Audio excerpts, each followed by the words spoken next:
anti-Semitism in Iasi was already open. And we arrived in 39. Time went by until June 21, 1941, when Hitler invaded Russia. And of course, that was 50 miles from Yas, where we used to live, and Bivolar. They crossed the Prut.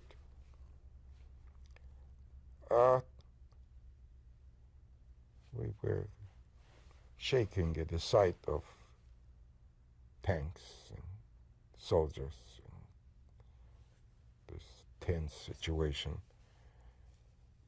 And sure enough, within a week, on June 29, there was a big pogrom in Yas.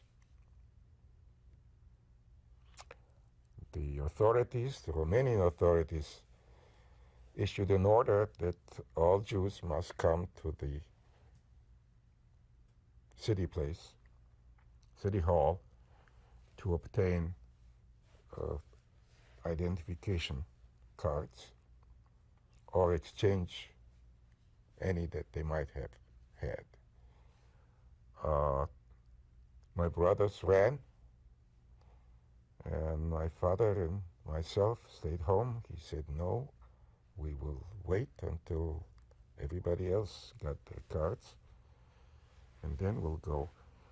And sure enough, when people arrived there for cards, they were surrounded and enclosed in a large yard, an outdoor movie house, all walled in by stone walls, and shooting started.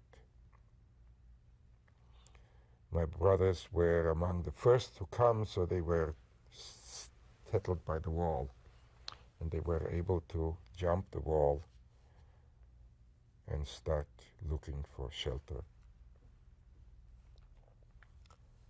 They found it in a shed of wood, firewood, piled all the way to the ceiling. But they were able to remove the top level,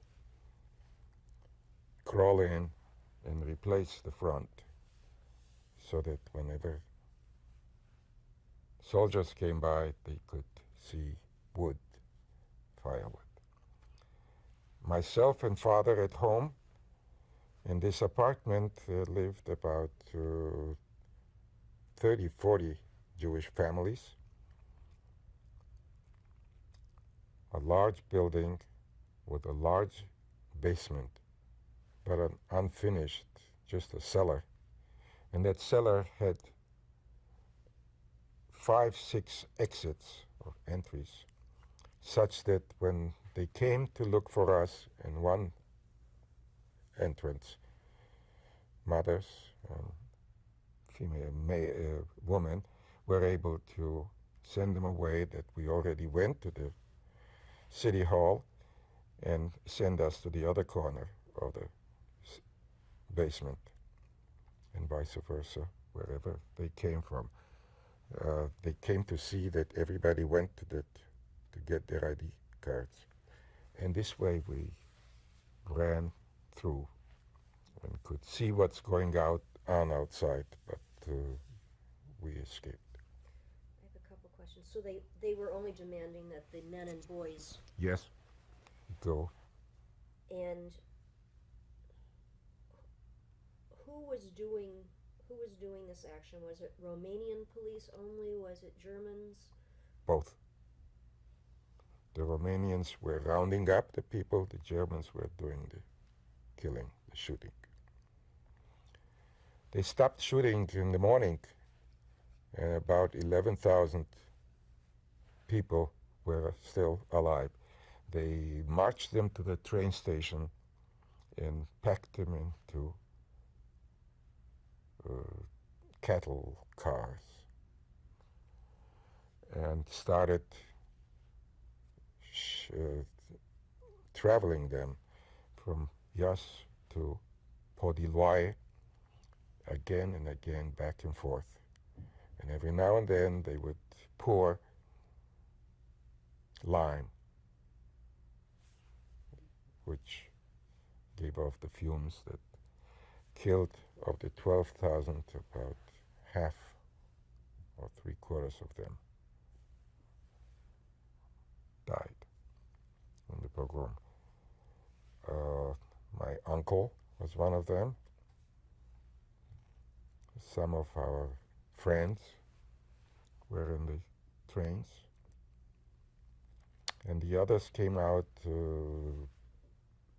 completely disoriented. They didn't know where they were and what they were, and it took some doing to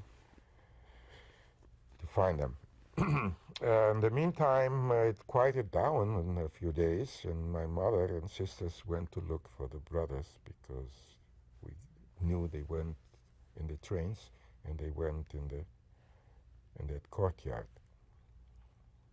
So when really things quieted down, 5 days later, our brothers sent somebody home to notify where they were, and mother went and brought them home.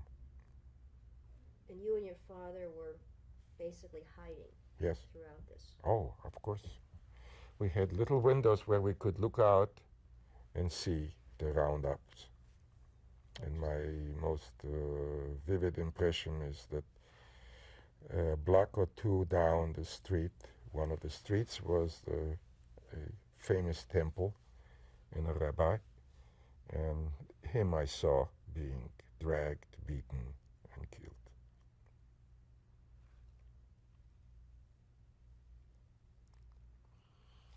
But then the Germans went on to Russia, and we remained to reorganize